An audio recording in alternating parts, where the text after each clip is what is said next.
इस वीडियो का उद्देश्य केवल मनोरंजन है। हम किसी भी प्रकार के अंधविश्वास को बढ़ावा नहीं देते हैं। इस वीडियो का क्रेडिट है ड्रीमटॉन।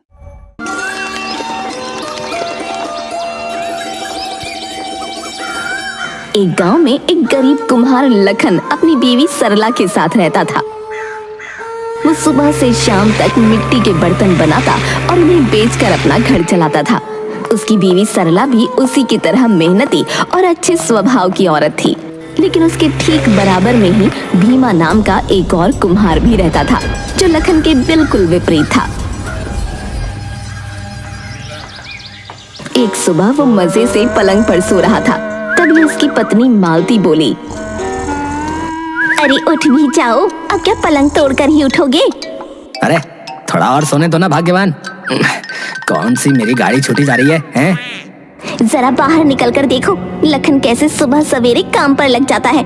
उसने इतने सारे बर्तन भी बना डाले, और एक तुम हो जो दोपहर की धूप निकलने से पहले उठते ही नहीं हो। अरे बस बस, उसकी ज्यादा तारीफ मत करो, उठ रहा हूँ अब मैं। भीमा झुंझलाता हुआ अपने घर से निकला तो लखन आराम से बैठा बर्तन बना रहा था। अरे कितने सारे मटके बना लिए इसने। इसका इतना माल तो बिकता भी नहीं है, फिर भी बेकार में सुबह से ही उठकर काम में लग जाता है बेवकूफ कहीं का। तभी एक सेठ लखन के पास आता है। अरे लखन, कैसे हो तुम? मैं एकदम ठीक हूँ सेठ जी, बताइए कैसे आना हुआ? अगले हफ्ते मेरी बेटी की शादी है, उसमें खाने पीने के प्रबंध में लगाने के लिए मुझे तुमसे मटके बनवाने हैं।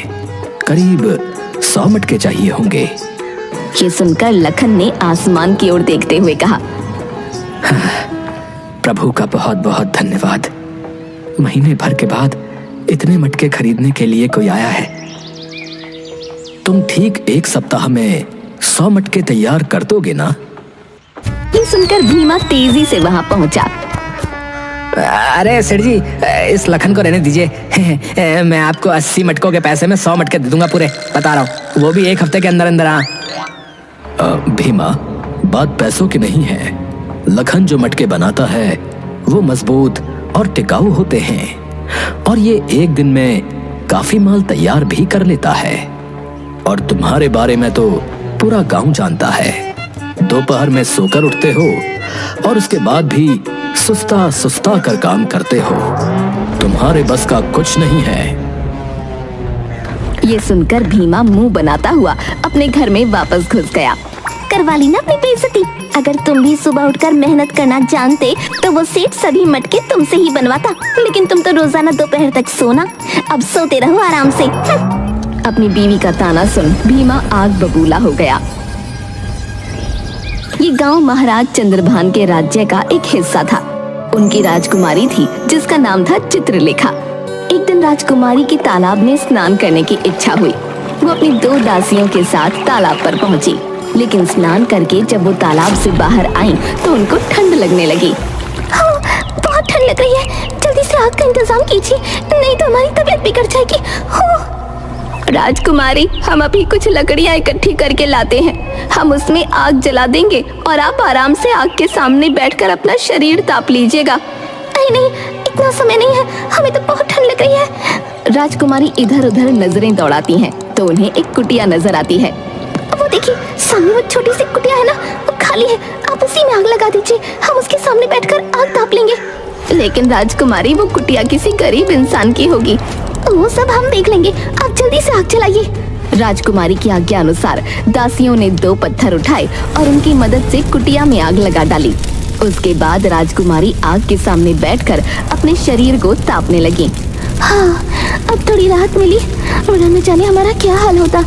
राजकुमारी अभी अपने शरीर को ताप ही रही थी कि तभी एक बूढ़ा सन्यासी वहां पहुंचा। वो जैसे ही कुटिया को जलते हुए देखता है, उसकी आंखों से आंसू निकल आते हैं। अरे अरे, ये कैसे हुआ? मेरी कुटिया में आग किसने लगाई? ये सुन राजकुमारी उसके जवाब में बोलती है, ऋषिवर, हमने अभी अभी तालाब में स्नान किया था, हमें बहुत सर्दी लग रही थी, इसलिए हमने आपकी कुटिया में आग लगवा दी।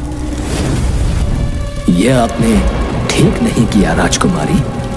मैंने ये कुटिया बहुत परिश्रम से बनाई थी।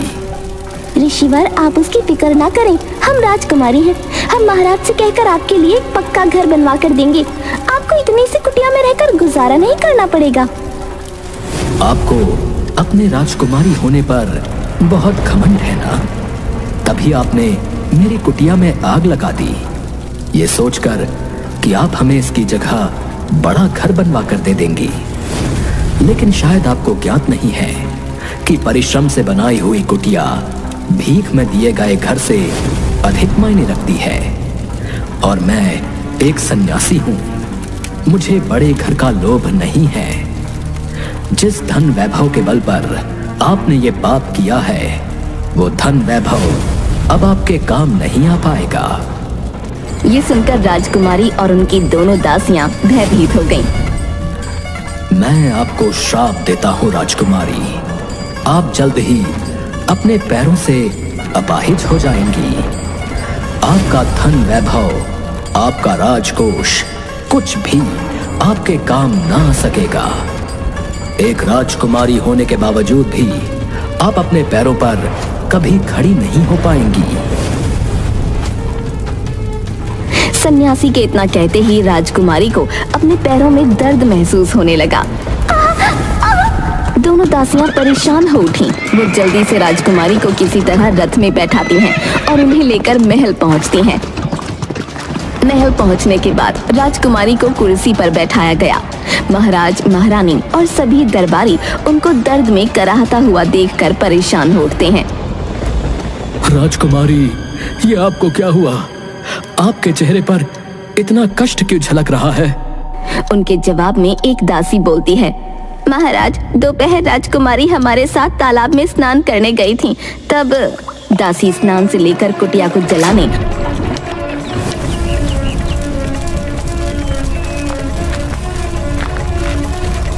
और सन्यासी के श्राप देने तक की पूरी घटना महाराज को बता देती है, जिसे सुनते ही महाराज के पैरों तले जमीन निकल जाती है। मंत्री जी, उस सन्यासी की खोज प्रारंभ कीजिए और जैसे ही उनकी खबर लगती है तो हमें बताइए। हम उनसे जाकर स्वयं बात करेंगे, उनसे क्षमा याचना करेंगे। अगर उन्होंने अपना श्राप वापस नहीं लिया तो राजकुमारी कभी भी अपने पैरों पर नहीं चल पाएंगी। महाराज की आज्ञा से सभी सिपाही और कोतवाल उस सन्यासी की तलाश में लग जाते हैं। कुछ दिनों की तलाश के बाद एक सिपाही दरबार में हाजिर होता है।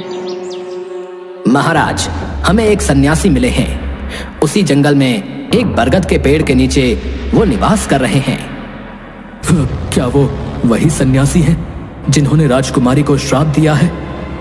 जी महाराज, उस दिन जो दासियां राजकुमारी के साथ थीं, उन्होंने उस सन्यासी को पहचान लिया है। भगवान का बहुत बहुत धन्यवाद। हमें अभी उनके पास ले चलिए।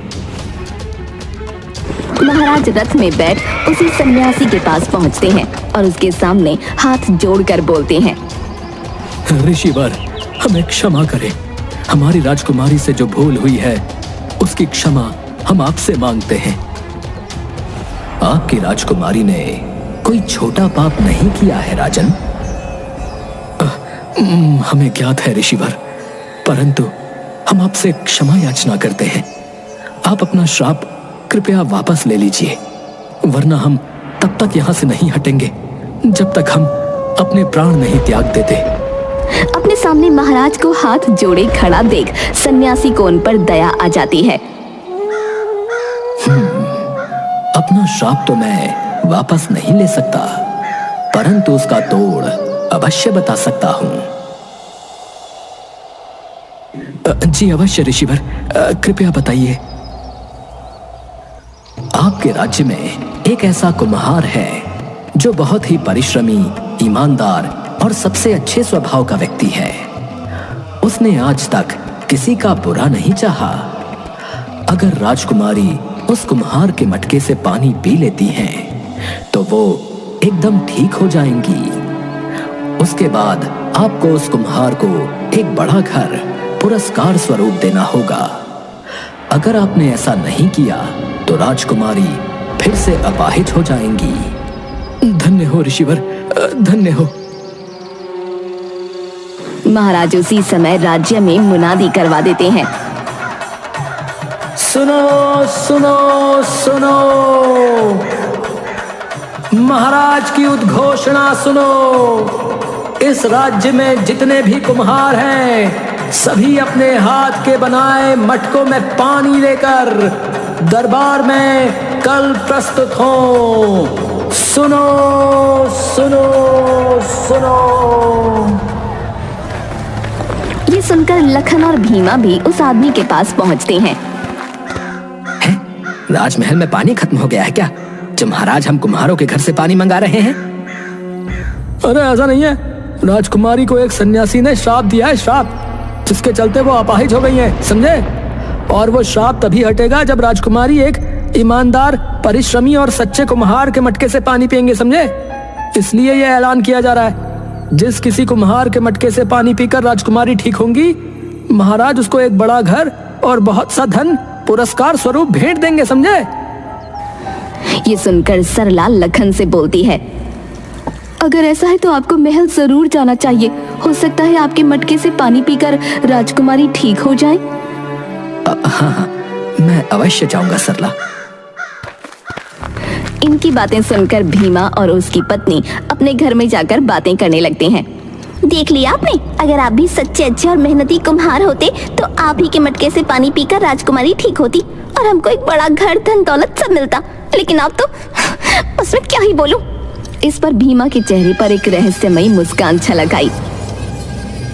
अरे चाहे कुछ भी हो जाए, नया घर, धन दौलत, वो सब तो महाराज मुझे ही देंगे, सिर्फ मुझे। लगता है इनको सदमा लग गया है।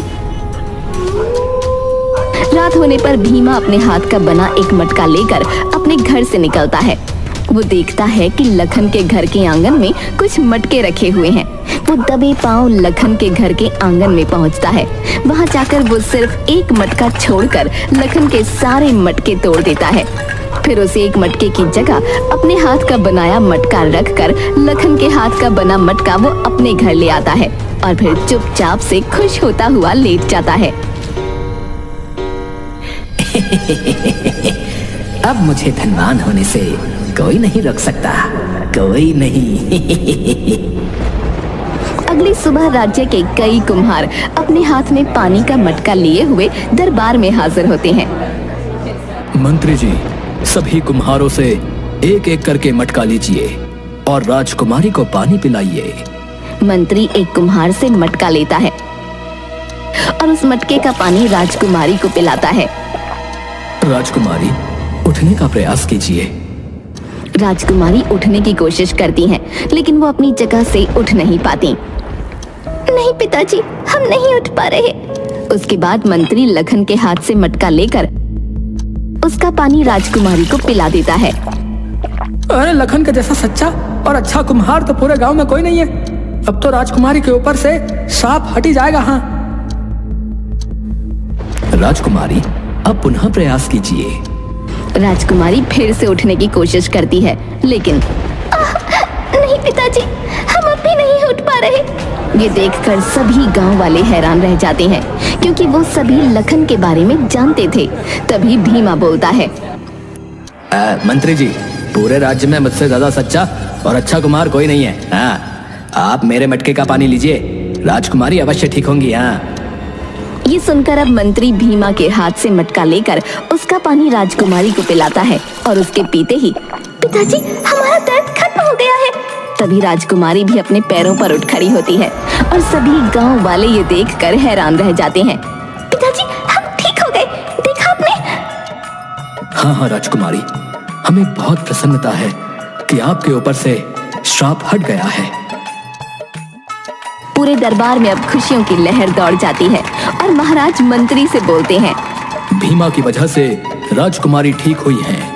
भीमा को एक बड़ा घर और उसके साथ ही सोने की 1000 मुद्राएं इनाम में दी जाएं। ये सुनकर सभी दरबारियों ने ताली बजाई।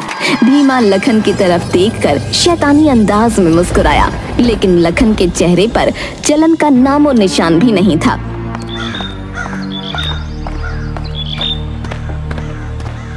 ये कैसे हो सकता है? भीमा तो एक नंबर का आलसी और झूठा इंसान है। उसके हाथ के मटके का पानी पीकर राजकुमारी कैसे ठीक हो गई? सरला, राजकुमारी ठीक हो गई, इससे हमें प्रसन्न होना चाहिए। फिर चाहे वो मेरे मटके के पानी से ठीक हुई या भीमा के, इससे क्या फर्क पड़ता है? महाराज के आदेशानुसार भीमा को एक बड़ा घर बनवा कर दिया गया और 1000 सोने की मुद्राएं भी दी गईं। भीमा अपनी पत्नी के साथ आराम से उसमें रहने लगा। इधर लखन ने अपना काम जारी रखा और मेहनत करता रहा। लेकिन एक दिन पिताजी, पिताजी! क्या हुआ राजकुमारी को? राजकुमारी जहाँ खड़ी थी वहीं जमीन पर गिर पड़ी। उनको फिर से कुर्सी पर बैठाया गया और उनका दर्द फिर से बढ़ने लगा। राजकुमारी, अब आपको क्या हुआ? पिताजी, हमारे पैर फिर से काम नहीं कर रहे, बहुत दर्द हो रहा है। ये कैसे हो सकता है? रात के समय भीमा अपने घर में मालती के साथ आराम से बैठा था। तभी 2 सिपाही उसके पास पहुंचे। भीमा, अपने हाथ का बनाया हुआ मटका लो और उसमें थोड़ा पानी लेकर महल चलो। तुमको महाराज ने बुलाया है। महाराज ने? इस समय? भीमा के घर में उस समय उसी के हाथ का बनाया हुआ मटका था। उसने वही उठाया और उसमें पानी लेकर महल में पहुंचा।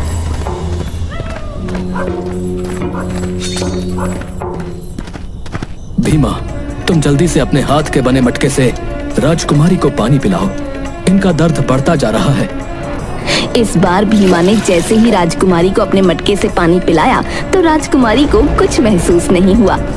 पिताजी, हमसे अभी भी खड़ा नहीं हुआ जा रहा। भीमा, ये क्या? पिछली बार तुम्हारे मटके से पानी पीकर राजकुमारी ठीक हो गई थी, लेकिन आज ऐसा क्यों नहीं हो रहा? मुझे कुछ नहीं पता महाराज, मुझे कुछ नहीं पता।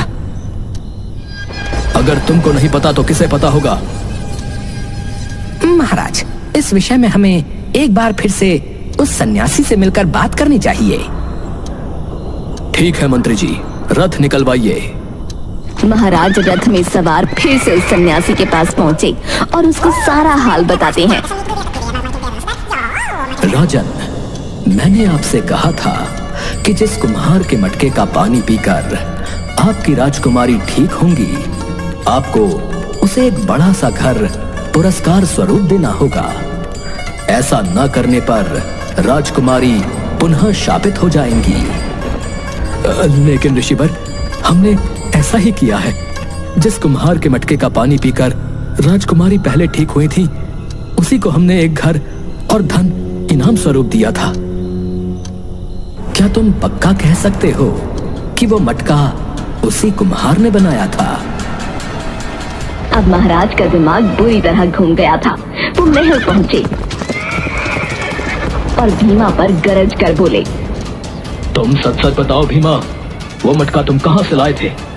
अगर वो मटका तुमने बनाया होता तो जो मटका अब तुम लाए हो, उसका पानी पीकर राजकुमारी फिर से ठीक हो जाती। अब भीमा को समझ आ गया कि उसकी चोरी पकड़ी गई है। उसने अब राज से पर्दा हटाते हुए कहा, महाराज, मेरे घर के बराबर में रहने वाला कुम्हार लखन जो है, वो एक सच्चा, परिश्रमी और ईमानदार कुम्हार है। मुझे पता था कि उसके हाथ के बने मटके का पानी पीकर ही राजकुमारी ठीक हो सकती है। इसलिए उस रात मैंने लखन के हाथ का बना मटका चुराकर अपने घर में रख लिया था और सुबह मैं उसी के मटके में पानी लेकर महल आया था, सिर्फ इसलिए कि मुझे आपसे पुरस्कार में धन और घर दोनों मिल जाए। महाराज, ये सुनकर महाराज का गुस्सा परवान चढ़ गया और बाकी सभी दरबारी भी हैरान रह गए। लखन को अभी दरबार में प्रस्तुत किया जाए। एक सिपाही तभी लखन को लेने उसके घर पहुंचा। लखन, तुम्हें महाराज ने बुलाया है, और हाँ, अपने साथ अपने हाथ का बना हुआ एक मटका और उसमें थोड़ा पानी लेकर चलना। महाराज ने हमें बुलाया है? ऐसा क्या हुआ? तुम बस जल्दी से हमारे साथ चलो, बाकी जो पूछना है महाराज से स्वयं पूछ लेना। ठीक है, चलिए चलते हैं। लखन के साथ साथ सरला भी महल पहुंची। महाराज की जय हो। बताइए महाराज, आपने हमें याद किया? मंत्री जी, लखन के मटके का पानी राजकुमारी को पिलाइए। मंत्री ने लखन के मटके का पानी जैसे ही राजकुमारी को पिलाया तो वो फिर से अपने पैरों पर खड़ी हो गई। लखन, जो घर और धन हमने इस भीमा को दिया था, अब वो हम आपको देना चाहते हैं। परंतु महाराज, मुझे कुछ भी समझ में नहीं आ रहा है। राजकुमारी तो भीमा के मटके का पानी पीकर ठीक हो गई थी, अब ये फिर से कैसे श्रापित हो गई? और इस बार मेरे मटके का पानी पीकर ये पुनः कैसे ठीक हो गई?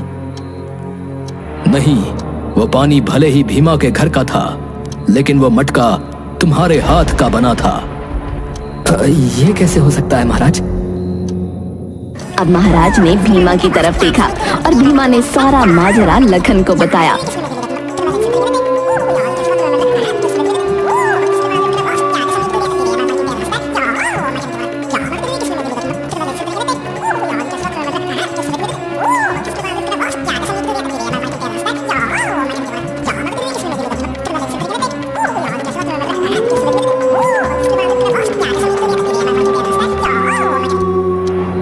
उसकी बात सुनकर लखन और सरला हैरान रह गए। अब तुम जल्दी से अपनी पत्नी के साथ उस घर में जाकर रहना प्रारंभ कर दो, और इस भीमा को हम अभी एक कठोर दंड देना चाहते हैं। महाराज, क्षमा महाराज। महाराज, भीमा ने जो किया वो अनुचित था, परंतु वो भी मेरी ही तरह एक गरीब कुम्हार है। कृपा करके आप उसे कोई दंड न दें और कृपया इसे क्षमा कर दें। लखन, तुम वास्तव में ही बहुत अच्छे और दयालु इंसान हो। हम आपकी बात को काटेंगे नहीं। भीमा, हमने तुम्हें क्षमा किया।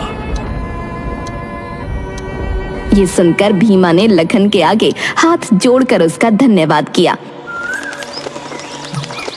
उसके बाद लखन सरला के साथ आराम से उस बड़े से घर में रहने लगा। लेकिन बड़ा घर और धन आने के बावजूद भी लखन ने अपना कुम्हारी का काम जारी रखा, क्योंकि जो कुछ भी आज उसके पास है वो उसे उसकी मेहनत, ईमानदारी और लगन की वजह से ही मिला है।